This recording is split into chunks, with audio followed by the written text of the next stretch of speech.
Changes in Australians' psyche are impacting how they admire this country. And that's an opportunity for exporters, New Zealand Story says.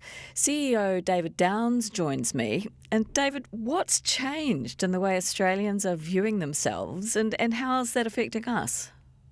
Well, good morning, Morena. It is changing. There's been a change over the last 3 or 4 years. We as New Zealand Story, we do a lot of research understanding other countries' perceptions of us. And it's quite important when you're going internationally and trading or trying to attract visitors or whatever it might be to understand what they think. Over the last few years, we've definitely seen a shift from Australians on how they believe or think about New Zealand. They are more admiring, maybe. They kind of look up to us in a different way. It used to be this sort of big brother, little brother thing. Perhaps they thought we were a bit quaint, a bit sort of hokey. Now it's much more, admiring us for our leadership, admiring us for our kind of culture and the way that we work. Some of the attributes which we've seen in the past as maybe holding us back are actually things that they really value about us. So, and our kind of our welcoming spirit, our kind of laid back nature at times. So actually lots of really positive things in there. And one of the things they're admiring is our well-functioning political system and the fact that we don't have all the divided states. Yeah. But also I note that you say we need to shift from the idea of being small but perfectly formed to bold and advanced. Yeah. How do we make that shift? That comes through quite a lot, actually. This research was many focus groups. It's quite a big piece of qualitative research, where we understand, the psyche of people. And what they were saying is that New Zealanders can be a bit shy when we turn up. We sort of come with this feeling of we're only from a small country, therefore, we need to sort of earn our right. The reality is actually, and they were telling us black and white actually through these surveys, is that we need to be more bold, more proud, talk about our achievements more. And maybe that's not always in the New Zealand way of being. We're kind of quiet and humble.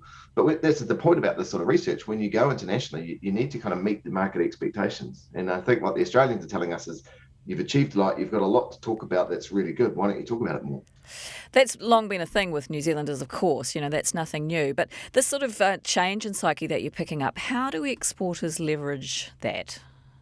I think the big thing for exporters here, there's a few things in the research that comes out. So this was a consumer research and a business research, two sort of separate groups, and we kind of merged the two things together to give us insights. So first of all, you should be confident, if you're an exporter, be confident that you're seen as an equal, that in fact, if anything, you looked up to, that leading with values and leading with talking about, care for the people that work for you, care for the environment. Those are things that are really valued now, more so than ever. Maori culture is something, for example, that's seen as something really interesting and positive about New Zealand. The way that we integrate Maori culture what is seen as very naturally into the way that we go about business. But at the same time, we've got to be careful that we don't go and just see Australia as another sort of state of, another kind of big New Zealand. They are very different. There's attributes about how you need to show up as an exporter. We need to make sure that we're building long-term relationships. We don't just sort of in the research report, one of the comments was, you just sort of ship a container and then expect that that's that done. What about the relationship we're trying to build? What about the follow through and sales and service? So we've really got to be cautious we follow through. Yeah, because you're saying one of the problems we've got is that they see us as our ability to scale as a weakness because, small country and, how much we Yeah. can produce, etc.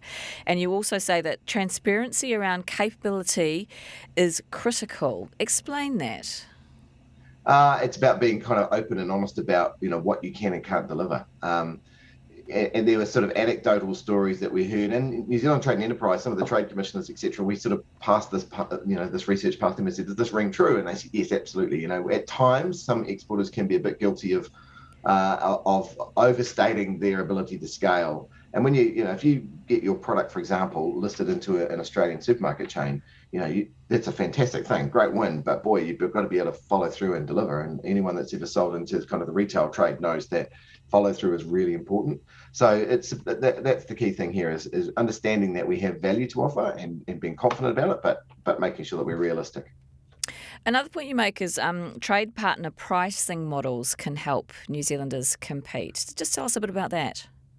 Yeah, I guess the trade, New Zealand's pricing is seen as expensive. I think we've got to acknowledge that was one of the negative things that came through. Is they saw us as an expensive country to visit as well as to trade from, and so we need to work through as exporters need to work through with our distribution partners, with our our wholesalers and retailers in market, what we can do to meet the market in terms of pricing. That doesn't mean you should discount. This is one big thing that we always like, NZTS is, really be careful about competing on price, because when you compete on price, it's a race to the bottom. But being realistic that actually the market pricing in Australia is different than it is here, and we need to try and meet the market. And another sort of practical thing you talk about is using tactical airfares more aggressively in the tourism sector, of course. Just tell us a Yeah. bit more about what you're thinking there. Well, with the increased competition across the Tasman, of course, there is this ability now for us to from a tourism point of view, but also from a trade point of view, start thinking about how we offer things in the shoulder seasons and non-peak markets, so that we can actually tactically use the capacity that's now coming back into the Tasman in a different way. It's really interesting time at the moment, as you probably know, is that capacity is very constrained, in terms of air capacity.